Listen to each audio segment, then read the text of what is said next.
The transport ship New Horizon dropped out of hyperspace with a violent shake that made Ambassador Rachel Stone grab her seat. Through the small window, she could see Kelthera Prime spinning slowly in the darkness.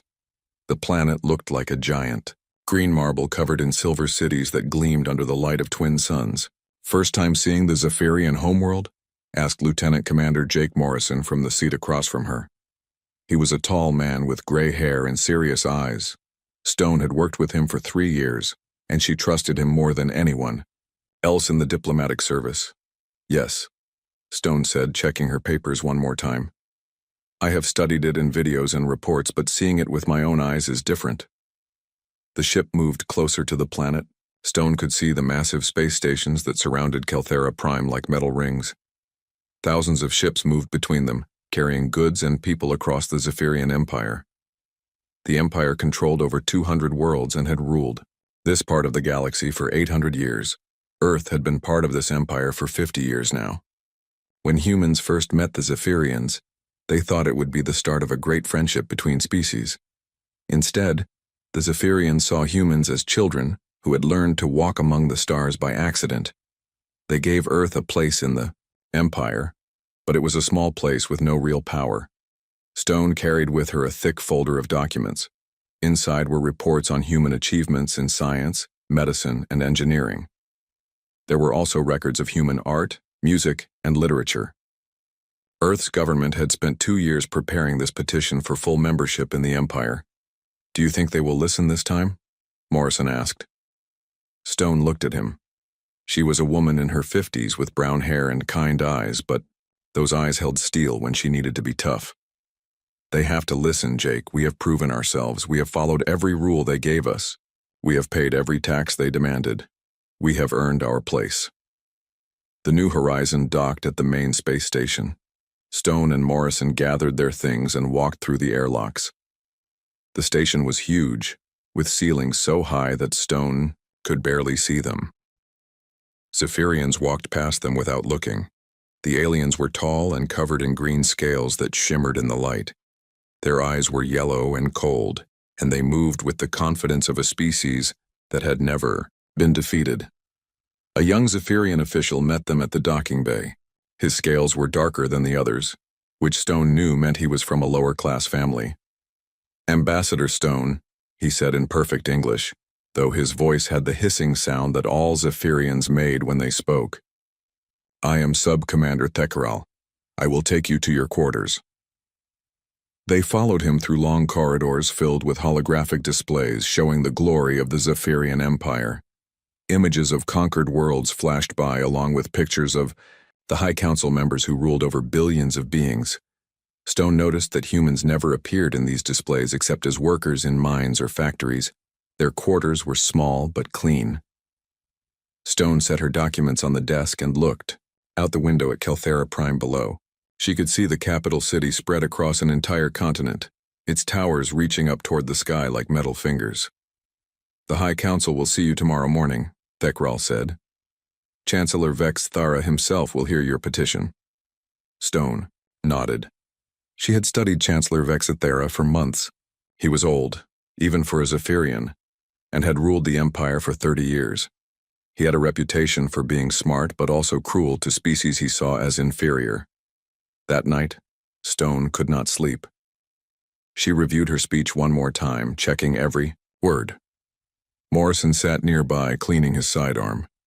As a diplomatic attaché, he was allowed to carry a small weapon for protection, though they both knew it would be useless if the Zephyrians decided to harm them.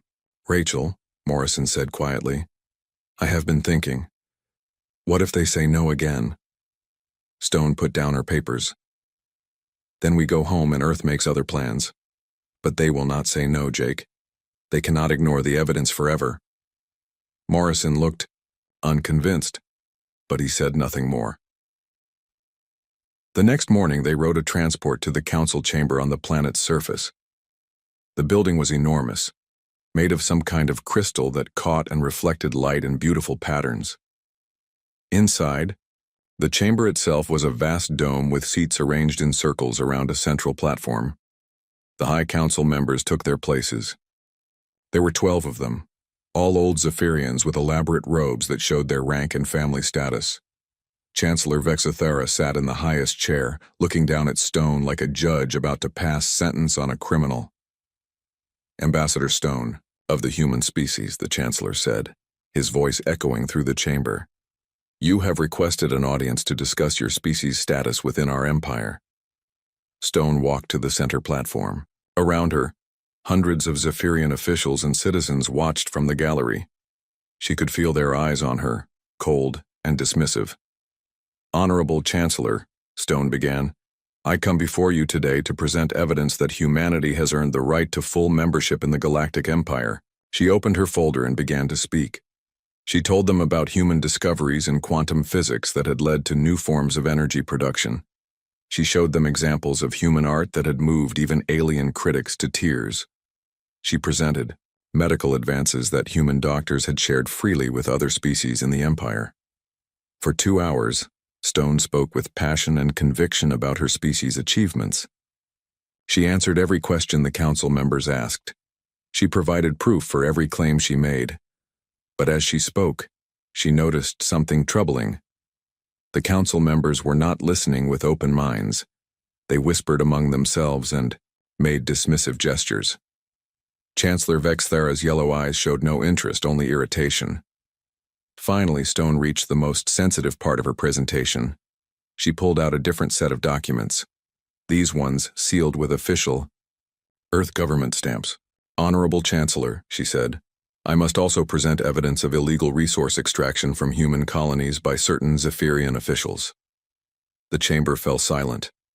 Chancellor Vexithera leaned forward in his chair, his scales darkening with anger.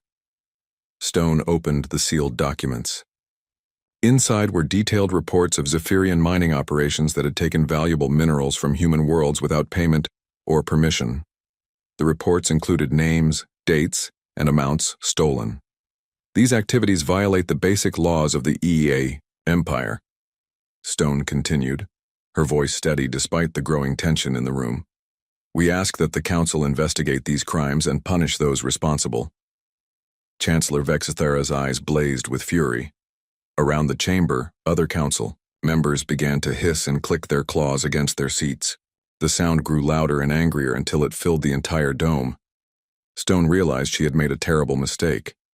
In trying to demand justice, she had insulted the pride of the entire Zephyrian Empire. But it was too late to take back her words. The Chancellor stood up slowly, his massive form casting a shadow over Stone. "Human," he said, his voice like ice. "You have made a grave error today." Guards moved quickly through the council chamber before Stone could react. 6 Zephyrian soldiers in black armor surrounded her and Morrison, their weapons drawn and pointed at the humans. Stone raised her hands slowly, trying to show she was not a threat. "This is a diplomatic meeting," Stone said firmly. "We have immunity under galactic law." Chancellor Vexithera laughed, a sound like rocks grinding together. "Immunity? You accuse the High Council of theft and speak of immunity?" He gestured with one clawed hand. "Take them." The guards grabbed Stone and Morrison roughly. Morrison started to reach for his weapon, but Stone caught his eye and shook her head slightly. Fighting would only make things worse. They were dragged from the crystal chamber through corridors that led deeper into the building. Stone could hear the council members behind them, their angry voices echoing off the walls. The other humans in their diplomatic party were nowhere to be seen. Stone hoped they had escaped back to their ship. The guards threw Stone and Morrison into separate cells deep underground. The walls were made of smooth metal and there were no windows. A single light glowed from the ceiling, casting harsh shadows on everything. Hours passed. Stone sat on the hard bench and tried to think of a way out of this situation. She had been a diplomat for 20 years and had dealt with many difficult aliens, but she had never been arrested before. The cell door opened with a loud clang. Sub-Commander Thekaral walked in, but he was not the same young Zephyrian who had greeted them at the space station. His scales were darker now and his yellow eyes held no friendship. "Ambassador Stone," he said, "the High Council has made their decision about your accusations." "What decision?" Stone asked, though she feared she already knew the answer. You and your companion will be tried for espionage and treason against the Empire. The trial will take place tomorrow, in the Grand Plaza of Justice. Stone stood up quickly. This is illegal. We are diplomats. We have done nothing wrong. Thekral hissed softly. You insulted the honor of Chancellor Vexithara and the High Council. You called them thieves in front of the entire galaxy. That is treason. I presented evidence of crimes, Stone said. That is my job as a diplomat. Your job, Thekral replied, was to bow your head and accept whatever the Council decided to give your pathetic species. Instead, you chose to bite the hand that feeds you. He turned to leave, then stopped at the door. The trial tomorrow is just for show, human. The sentence has already been decided. Stone felt cold fear run down her spine. What sentence? But Thekral was already gone, and the door slammed shut behind him. The next morning, more guards came for Stone and Morrison. They were chained with heavy metal shackles and led through tunnels that opened into bright sunlight. Stone squinted as her eyes adjusted to the light. They were in the Grand Plaza of Justice, a huge open space in the center of the capital city. Thousands of Zephyrians filled the plaza, their scales glittering in the sunlight. They hissed and clicked when they saw the human prisoners, their voices creating a sound like an angry ocean. At the center of the plaza stood a raised platform. On it were two structures that made Stone's blood turn to ice. One was a metal cage barely large enough for a person to stand in. The other was a tall wooden post surrounded by bundles of dried vegetation. Chancellor Vexithara stood on a balcony, overlooking the plaza. His voice boomed across the space through hidden speakers. Citizens of the Empire, he called out, today you will witness the price of insulting Zephyrian honor. Stone was dragged toward the wooden post while Morrison was shoved into the metal cage. She could see his face through the bars, and she knew he understood what was about to happen. Chancellor Vexithara, Stone shouted, her voice carrying across the plaza. I demand to speak with the Earth Embassy. I demand a fair trial under galactic law. The Chancellor laughed again. There will be no embassy for you to speak with, human. We have already informed Earth that you died in a transport accident. As for galactic law, we are the law in this part of the galaxy. Guards began to chain Stone to the wooden post. The metal shackles bit into her wrists, but she forced herself to stand straight and tall. She would not give these creatures the satisfaction of seeing her beg. You are making a mistake, Stone called out to the Chancellor. Earth will learn the truth. Humans do not forget their dead. Earth is weak, Vexithara replied. Your species will cry and complain, but they will do nothing. They are cowards, who hide behind diplomacy because they lack the strength to fight. More guards brought torches and began to light the dried vegetation around Stone's feet. The smell of smoke filled her nose and she could feel the heat beginning to rise. In the cage nearby, Morrison gripped the metal bars until his knuckles turned white. Rachel, he called out, I'm sorry. I should have stopped you from presenting those documents. Stone looked at her friend and colleague. No, Jake, we did the right thing. Someone had to speak the truth. The flames grew higher and Stone felt the first touch of heat against her legs. The pain was sharp, but bearable.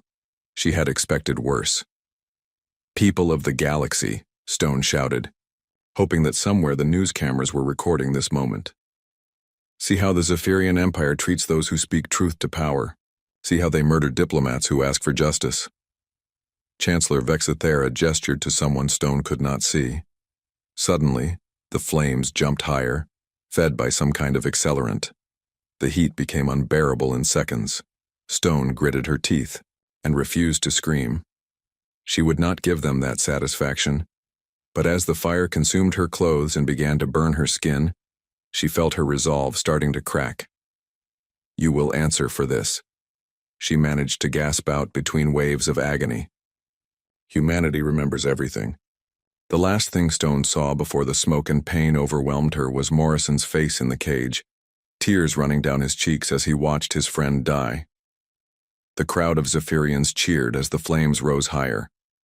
To them, this was justice. A lesser species had dared to challenge their superiors, and now they were seeing the price of such arrogance. But in the confusion and celebration, Nobody noticed Morrison working at the lock on his cage. The diplomatic attaché had not spent 10 years in Earth's military without learning a few tricks. The lock was old and simple, designed more for show than security. As Stone's body fell silent and still, Morrison felt the lock click open. He waited, counting seconds and watching the guards. They were all focused on the fire and the cheering crowd. Morrison slipped out of the cage and crawled behind the platform. The smoke from the fire provided cover as he made his way to the edge of the plaza. His heart was breaking for Stone, but he knew she would want him to escape. Someone had to tell Earth what had really happened here. He found a maintenance tunnel. That led away from the plaza. Behind him, he could hear Chancellor Vexithara's voice still booming over the speakers, telling the crowd about Zephyrian superiority and the fate of all who dared to challenge the Empire. Morrison crawled through the tunnel until he reached a service exit near the spaceport. He had memorized the layout of the city during their brief visit, and now that knowledge might save his life. At the spaceport, he found a small Zephyrian scout ship with its engines running.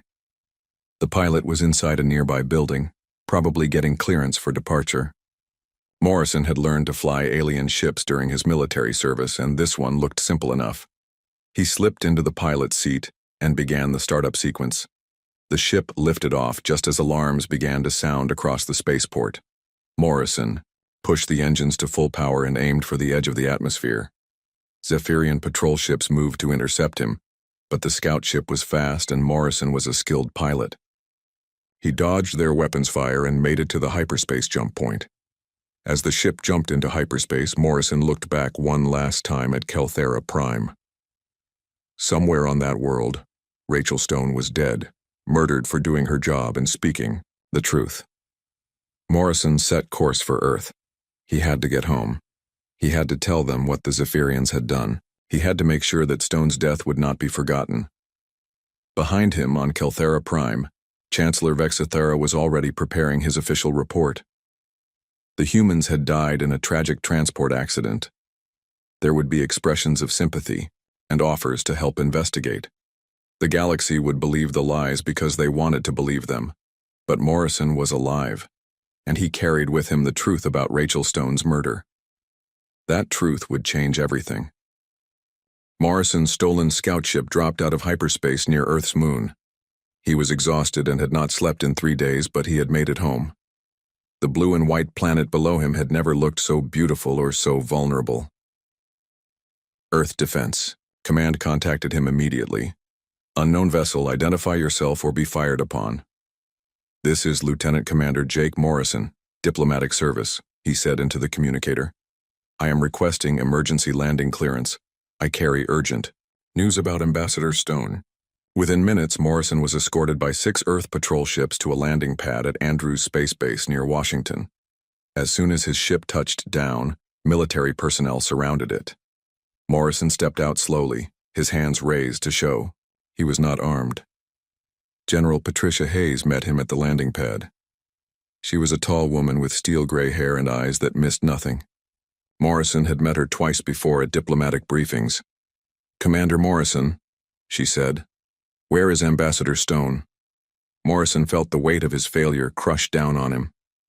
She's dead, General. They killed her. General Hayes studied his face for a long moment. Come with me. The President is waiting. They drove through the streets of Washington in an armored car. Morrison stared out the window at the people walking on sidewalks, going about their normal lives. None of them knew that their most experienced diplomat had been murdered by aliens who saw humans as nothing more than useful animals. The White House looked the same as it had when Morrison left Earth 2 weeks ago, but everything felt different now. The guards at the gates seemed more alert, and there were more of them than usual. President Nathan Cross was waiting in the Oval Office along with his senior staff. Morrison had met the president only once before, during a ceremony honoring diplomatic service members. Cross was a man in his 60s with kind eyes and graying brown hair, but today his face was hard as stone. Tell me what happened, the president said without any greeting or small talk. Morrison told them everything. He described the council meeting, Stone's presentation of evidence about illegal mining, and the Chancellor's angry response. He told them about the arrest, the trial, and the execution in the Grand Plaza. His voice broke when he described watching Stone burn alive while chained to a post. The room was silent when Morrison finished speaking. President Cross stared at his desk for a long moment, his hands clenched into fists. "You're certain she's dead?"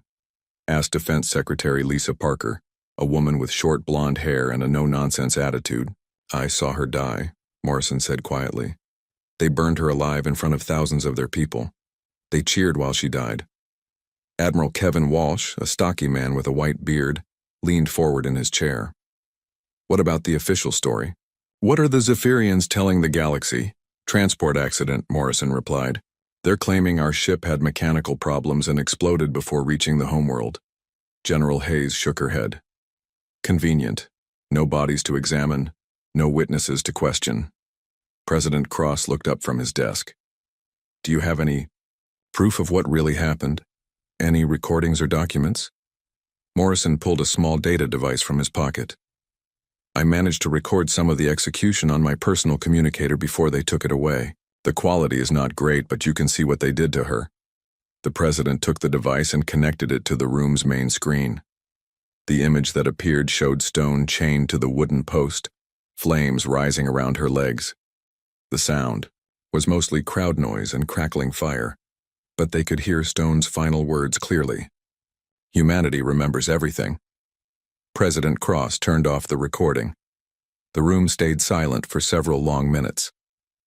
"Mr. President," General Hayes said finally, "we need to discuss our response options." Cross nodded slowly. "Yes, we do. But first, I want to see what we're really dealing with. General, please brief me on our military capabilities." General Hayes activated a holographic display in the center of the room. Images of spaceships and weapon systems appeared in the air above the conference table. "For the past 20 years, we have been preparing for this possibility," she began. "We knew that someday our relationship with the Zephyrians might turn hostile. We have not been sitting idle." The first image showed massive shipyards hidden in the asteroid belt beyond Mars. Hundreds of warships filled the construction bays, their hulls gleaming under artificial lights. "The hidden fleet," General Hayes continued. 500 ships of various classes, all equipped with technology that surpasses anything the Zephyrians currently possess. We have been reverse engineering their equipment since first contact and improving on their designs. Admiral Walsh took over the briefing. "Our ships are faster, more heavily armed, and better protected than anything in the Zephyrian Navy. We have also developed new tactics based on human military history that their commanders have never encountered." President Cross studied the images. "How many people know about this fleet?" "Less than 1,000, Admiral Walsh replied. "The construction crews were told they were building commercial vessels. Only the senior officers know the true purpose." The next image showed a different kind of facility, this one built inside a hollow asteroid near Pluto. It was enormous, easily the size of a small city. "Omega Station," General Hayes said. "Our most classified research facility. This is where Dr. Alan Foster has been working on special projects." "What kind of special projects?" the president asked. General Hayes glanced at Defense Secretary Parker before answering. "Planet killer weapons, Mr. President. Specifically something called the Erebus system." The room temperature seemed to drop several degrees. President Cross leaned back in his chair, his face pale. "Planet killers?" "Not in the traditional sense," General Hayes explained quickly. "The Erebus system does not use explosive force. Instead, it manipulates gravitational fields to destabilize a star. The target star goes supernova within hours, destroying everything in its system." President Cross was quiet for a long time. "Have you tested this weapon?" "Only computer simulations," Admiral Walsh replied. "Dr. Foster estimates a 97% chance of success based on the physics models." "And the other 3%? "The star might not collapse as expected," General Hayes admitted. "In that case, the weapon would have no effect at all." "Defense." Secretary Parker spoke up. "Mr. President, there is something else you need to know. The public is already starting to ask questions about Ambassador Stone. News services are reporting that her transport ship has not been heard from in over a Weak. President Cross rubbed his temples. He looked like a man who had aged 10 years in the past hour. "Show me the public reaction when they learn the truth," he said. Within hours, Morrison's recording was broadcast on every news network on Earth. The images of Rachel Stone burning alive shocked the planet. Peaceful demonstrations began in major cities around the world, but quickly turned into angry mobs demanding revenge. In London, protesters surrounded the Zephyrian embassy building. In Tokyo, crowds burned Zephyrian flags in the streets. In New York, demonstrators tried to storm the United Nations building where Zephyrian representatives had offices. President Cross addressed the planet that evening from the Oval Office. Morrison stood nearby, still wearing the same clothes he had escaped in 3 days earlier. "My fellow humans," the president began, his voice heavy with controlled fury. "Today we learned that our ambassador, Rachel Stone, was murdered by the Zephyrian Empire. She was not killed in an accident. She was not killed in battle. She was burned alive for doing her job and speaking the truth." The president paused, looking directly into the camera. "For 50 years we have tried to find our place in the galactic community through peaceful means. We have followed their laws, paid their taxes, and accepted their treatment of us as second-class citizens. We hoped that reason and diplomacy would eventually earn us respect." Another pause. "We were wrong." The president stood up from his desk and moved closer to the camera. "The Zephyrian Empire has shown us that they do not understand diplomacy. They do not understand justice. They understand only force. So we will speak to them in the only language they comprehend." Behind the president, Morrison could see General Hayes and Admiral Walsh exchanging glances. They knew what was coming next. "Effective. Immediately I am authorizing the mobilization of all Earth military forces. We will not let Ambassador Stone's murder go unpunished. We will show the galaxy that humanity protects its own." The president's next words sent chills down Morrison's spine. Chancellor Vexithera and his High Council believe that humans are weak. They believe we will cry and complain but take no action. They are about to learn how wrong they are. After the broadcast, President Cross met with his military commanders one final time. "How long before the fleet is ready to move?" he asked. 3 months, Admiral Walsh replied. "We need time to fully crew the ships and complete final preparations. And the Erebus weapon?" Dr. Foster's voice came through the communication system from Omega Station. "Ready for deployment whenever you give the order, Mr. President." President Cross nodded. "Then we have 3 months to prepare for war. General Hayes, begin moving our forces into position. Admiral Walsh, I want the fleet ready for combat operations." Har turned to Morrison, who had been silent throughout the meeting. "Commander, I want you to return to active military duty. You know the Zephyrians better than anyone else now. We will need that. No 3 months after Rachel Stone's death, the human expeditionary force assembled at the edge of the Sol system. 500 warships hung in the darkness between stars, their hulls black as space itself to avoid detection. Each ship carried weapons that had never been tested in combat, and crews who had trained in secret for 20 years. Admiral Kevin Walsh stood on the bridge of the flagship Retribution, studying the tactical displays that showed his entire fleet. The ship was twice the size of the largest Zephyrian vessel, and its weapons could destroy a city in seconds. But Walsh knew that size and firepower meant nothing if they were not used correctly. "Admiral," said Captain Lisa Chen, the ship's commanding officer, "all vessels report ready for hyperspace jump." Walsh nodded. He had spent the past 3 months planning every detail of this operation. Intelligence reports suggested the Zephyrians had no idea that Earth possessed a military force of this size. They still believed humans were weak creatures who would never fight back. "Signal the fleet," Walsh ordered. "Execute jump in 30 seconds. Across the fleet, hyperspace engines powered up with a sound like thunder. The ships began to glow with blue energy as they prepared to leap across the galaxy in the blink of an eye. "Jump," Walsh commanded. Space twisted around the human fleet as 500 warships vanished from the Sol system and reappeared at the edge of the Kelthera system.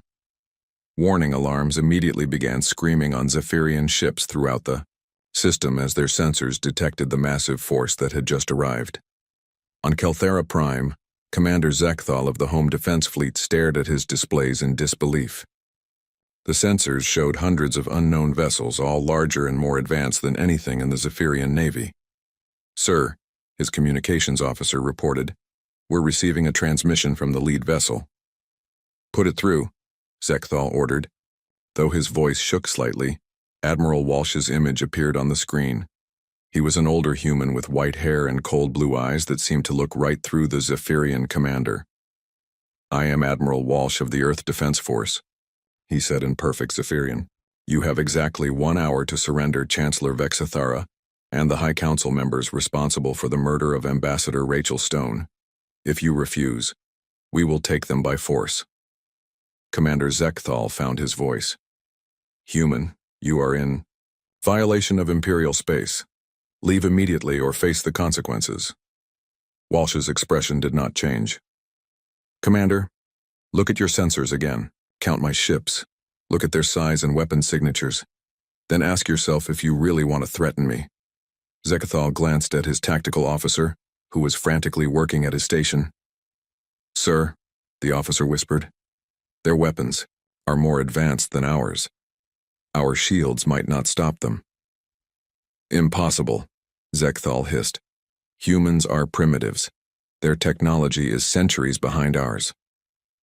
On the screen, Admiral Walsh seemed to hear the conversation. "Commander, we have been studying your technology for 50 years.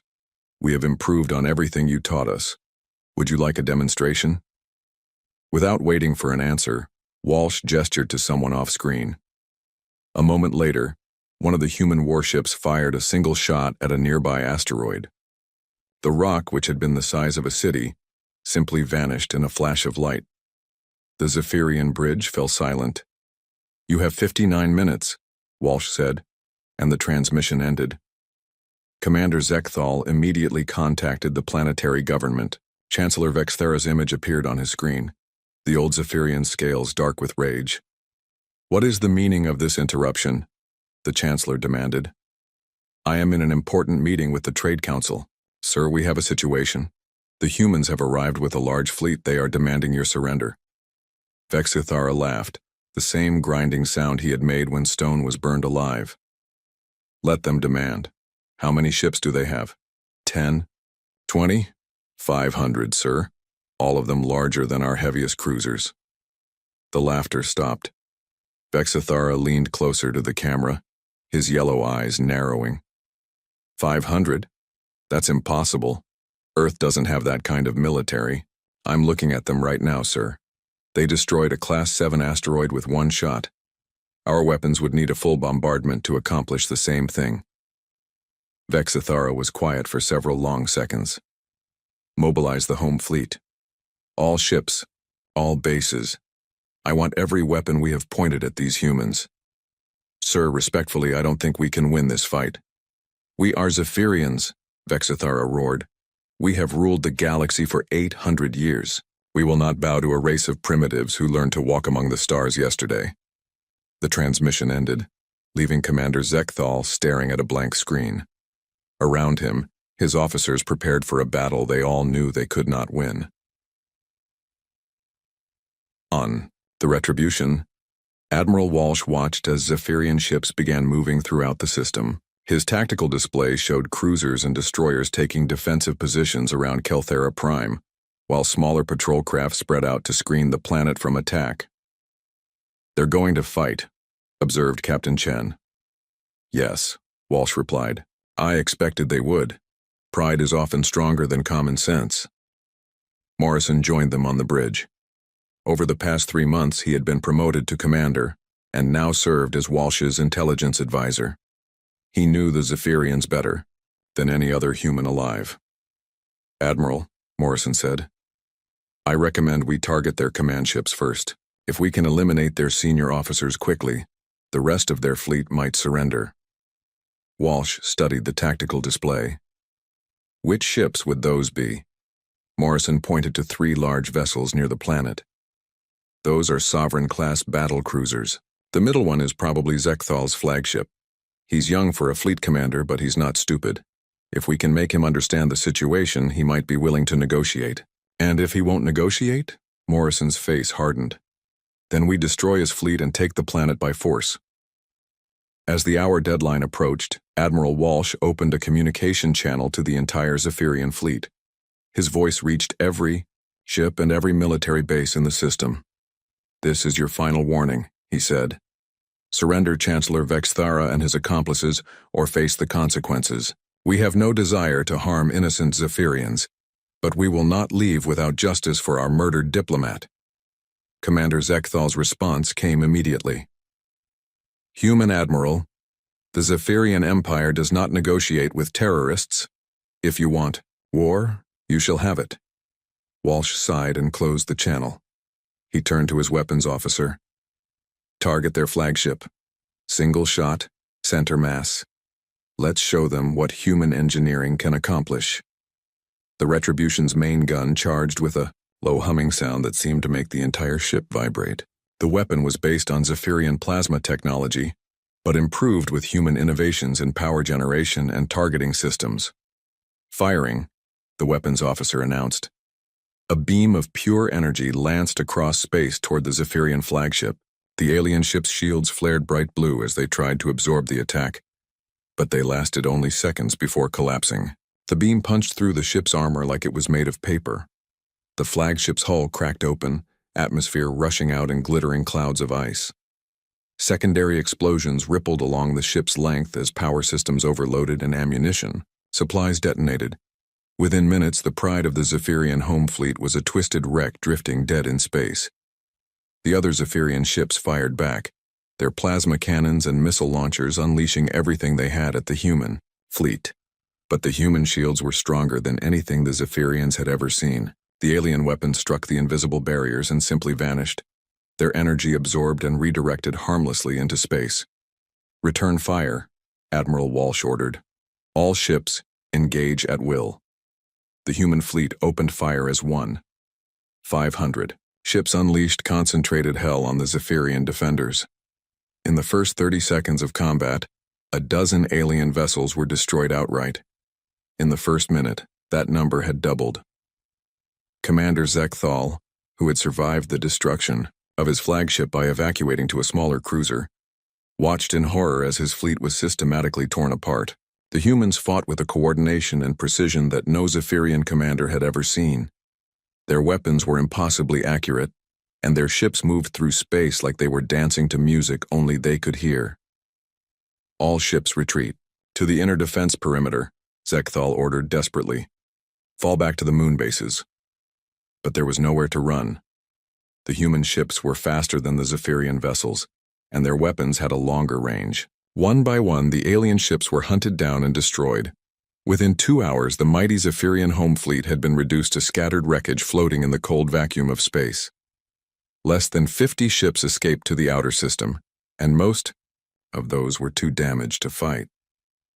Admiral Walsh surveyed the battlefield from his bridge. The human fleet had suffered exactly 0 casualties.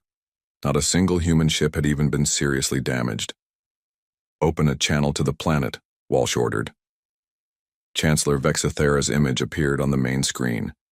The old Zephyrian looked like he had aged 100 years in the past few hours. His scales were pale and his hands shook with either fear or rage. "Human," he said, his voice barely above a whisper. "What do you want?" "The same thing I wanted, 3Ho." The Erebus weapon ship moved slowly toward the twin stars of the Kelthera system, its massive hull bristling with machinery that seemed to bend space around it. Dr. Alan Foster stood in the ship's control room, checking readings on dozens of displays that showed gravitational field measurements and stellar fusion data. "How long until the weapon is ready?" asked Captain Julie Barnes, the ship's commanding officer. She was a woman in her 40s with short red hair and steady hands that never shook, even now when she was preparing to destroy an entire star system. 4 hours, Foster replied, wiping sweat from his forehead. "The gravitational field generators need to be precisely positioned around both stars. One mistake and the weapon won't work at all." On Kelthera Prime, panic had begun to spread through the capital city. Word of the human fleet's victory had reached the civilian population, and millions of Zephyrians were trying to evacuate the planet. Spaceports were overflowing with desperate families carrying whatever possessions they could grab. Chancellor Vexithara sat in his private office, staring out the window at the chaos in the streets below. His advisors had been begging him to surrender for the past 2 hours, but the old Zephyrian's pride would not bend. "Sir," said his chief aide, a younger Zephyrian named Mortek, "the human admiral is waiting for your response. If we don't surrender, soon they will use their planet-killer weapon." Vexthara turned away from the window. "How do we know they actually have such a weapon? They could be bluffing." "Sir, they just destroyed our entire home fleet without losing a single ship. I don't think they're bluffing about anything." The Chancellor's communication device buzzed with an incoming message. Admiral Walsh's face appeared on the screen, his expression as cold as ice in space. "Chancellor," Walsh said, "you have 2 hours remaining.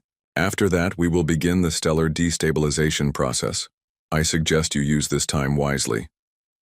"Admiral," Vexithera replied, "I am willing to negotiate. Perhaps we can reach some kind of agreement that satisfies both our species." Walsh shook his head. "There is nothing to negotiate. You murdered our diplomat. You will face justice for that crime. The only question is whether your people die with you or not. You cannot destroy an entire system over one human's death. Watch us," Walsh said, and ended the transmission. On the Erebus ship, Dr. Foster was making final adjustments to the weapon systems. His assistant, Dr. Marie Chen, watched the stellar readings with growing concern. "Alan," she said quietly, "are you sure about this? We're talking about killing 12 billion innocent people." Foster paused in his work. "Marie, they burned Rachel Stone alive while their people cheered. They see us as animals to be slaughtered whenever we inconvenience them. If we don't make a statement now, they'll keep killing our diplomats, our colonists, our children. But 12 billion people will serve as a lesson to every other species in the galaxy," Foster said firmly. "Sometimes peace can only be bought with blood." Back on the Retribution, Morrison was coordinating with special operations teams that had infiltrated Kelthera Prime. Their mission was to evacuate any remaining human civilians and gather evidence of other Zephyrian crimes for the galactic community to see. "Commander Morrison," reported Captain Steve Parker over the communication system, "we've found the Zephyrian government's secret files. You need to see this." Morrison pulled up the data on his personal display. What he saw made his blood run cold. The files contained detailed plans for the systematic extermination of human colonies throughout the Empire. The Zephyrians had been planning genocide, and Stone's execution was just the beginning. "Admiral," Morrison called out, "you need to see this intelligence data." Walsh studied the files with growing anger. The documents showed that the Zephyrians had never intended to accept humans as equals. They had been planning to wipe out every human settlement in the galaxy and use Earth as a slave world. "It seems," Walsh said quietly, "that we are preventing a genocide, not committing one." With 1 hour remaining before the deadline, Chancellor Vexithera made one final attempt to save his homeworld. He opened a communication channel to every ship in the human fleet, broadcasting his message across the entire system. "People of Earth," he said, his voice filled with desperation, "I am willing to stand trial for the death of your diplomat. But please do not destroy our worlds. There are billions of innocent lives at stake." Admiral Walsh's response was broadcast to every inhabited world in the galaxy. "Chancellor, your government planned the extermination of every human being in the Empire. We have your own documents proving this. You call your people innocent, but they cheered when our diplomat burned alive. They celebrated genocide." Walsh paused, looking directly into the camera. "You want mercy? You should have shown mercy to Rachel Stone." With 30 minutes left on the countdown, something unexpected happened. Commander Zekthal, who had survived the destruction of his flagship, contacted the human fleet from his damaged cruiser. "Admiral Walsh," he said, "I formally surrender my remaining ships to your authority. We cannot fight you, and we will not die for the Chancellor's crimes." "Commander," Walsh replied, "do you speak for your entire fleet?" "I speak for every Zephyrian officer with any sense left. Chancellor Vexithera is finished. His government will not survive this disaster. But our people do not deserve to die for his mistakes." Admiral Walsh considered this. Commander, can you take control of the planetary defense systems? Yes, sir. Most of the military commanders will follow my orders now that they've seen what your weapons can do. Then do so. Arrest Chancellor Vexithara and his High Council. Bring them to my ship within the hour. Zekthal nodded eagerly. It will be done, Admiral. On Kelthera Prime, Zephyrian military forces surrounded the government complex. Chancellor Vexithara watched from his office window as tanks and armored vehicles took positions in the plaza, where Rachel Stone had been murdered 3 months earlier. Sir, Mortek said softly, they're here for you. The doors to the office burst open and Commander Zekthal entered with a squad of soldiers. The young Zephyrian commander looked older now, aged by the disaster that had befallen his people. Chancellor Vexithara, Zekthal said formally, by the authority of the Zephyrian Military Council, I place you under arrest for war crimes and crimes against galactic civilization. The old Chancellor stood up slowly, his massive frame still impressive even in defeat. You betray your own species for these humans. I save my species from your pride, Zekthal replied. You brought this destruction upon us. Now you will answer for it. 2 hours later, Chancellor Vexithara and 11 members of his High Council stood in shackles aboard the Retribution.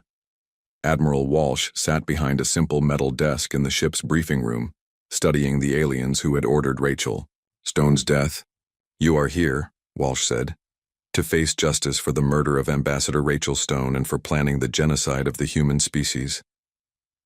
Vexithara raised his head defiantly. I regret nothing. Humans are a disease that should be purged from the galaxy. Morrison, who was standing nearby, stepped forward. Chancellor, you burned a defenseless woman alive. You cheered while she died. And you call us the disease? She was an insect who dared to challenge her superiors, Vexithara hissed. She deserved what happened to her. Admiral Walsh stood up from his desk. Commander Morrison, please contact Dr. Foster. Tell him to resume the Erebus countdown. Wait, Zekthal said quickly. Admiral, my people have surrendered. We have given you the criminals you demanded. Walsh looked at the young Zephyrian commander. Yes, you have. And for that, I will not destroy your homeworld. He turned back to Vexithara. But the weapon is still armed and ready. Let this serve as a reminder to every species in the galaxy. Humanity is no longer the weak race you once knew. We have the power to destroy star systems, and we will use that power to protect our people. The trial of Chancellor Vexithara was broadcast throughout the galaxy. The evidence of Zephyrian crimes was presented in detail, including the secret genocide plans and video recordings of Stone's execution. When the verdict was announced, even species that had feared human expansion agreed that justice had been served. Vexithara and his accomplices were sentenced to life in prison on a remote human penal colony. The Zephyrian Empire collapsed within months as dozens of oppressed species declared independence and formed their own governments. A year later, Ambassador Rachel Stone was honored with a memorial on Earth. The monument bore her final words, "Humanity remembers everything." President Cross spoke at the dedication ceremony, addressing not just the human population but the entire galaxy. "We did not seek this war," he said. "We wanted only peace and recognition as equals. But when our diplomats were murdered and our people threatened with genocide, we responded with the full might of human civilization." The president paused, looking up at the stars visible in the evening sky. "Let this monument serve as a warning to all who would harm innocent humans. We are not conquerors, but we will not be victims. We offer friendship to all species, but we will show no mercy to those who mistake our diplomacy for weakness." Morrison, now promoted to admiral and serving as Earth's new military commander, stood nearby during the ceremony. He thought about his friend Rachel, who had died believing in the power of words and reason. She had been wrong about the Zephyrians, but perhaps she had been right about something.